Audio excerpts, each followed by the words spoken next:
നവരാത്രി വിഗ്രഹ എഴുന്നള്ളിപ്പിന് സംസ്ഥാന അതിർത്തിയിൽ ആവേശോജ്വലമായ സ്വീകരണം. ഭക്തിസാന്ദ്രമായ അന്തരീക്ഷത്തിൽ ആയിരങ്ങളാണ് ഘോഷയാത്രയെ സ്വീകരിക്കുവാനെത്തിയത്. നവരാത്രി വിഗ്രഹങ്ങളെ കളിയിക്കവിള അതിർത്തിയിൽ സംസ്ഥാന ഗവർണർ ഔദ്യോഗിക ബഹുമതികളോടെ സ്വീകരിച്ചു. നവരാത്രി ദിനാഘോഷങ്ങളുടെ ഭാഗമായി പത്മനാഭപുരം കൊട്ടാരത്തിൽ നിന്നും ആരംഭിച്ച ഘോഷയാത്രയ്ക്കാണ് ആവേശോജ്വലമായ സ്വീകരണം നൽകിയത്.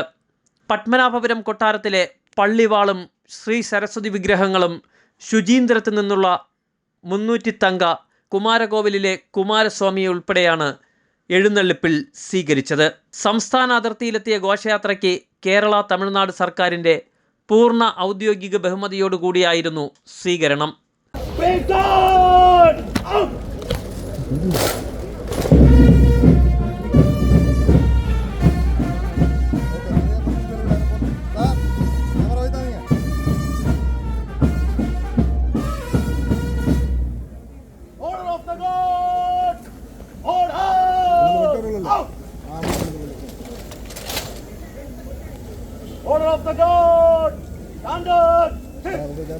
കേരള ഗവർണർ ഘോഷയാത്രയെ അതിർത്തിയിലേക്ക് സ്വീകരിച്ചു. പാറശാല MLA CK ഹരീന്ദ്രൻ അധ്യക്ഷനായി.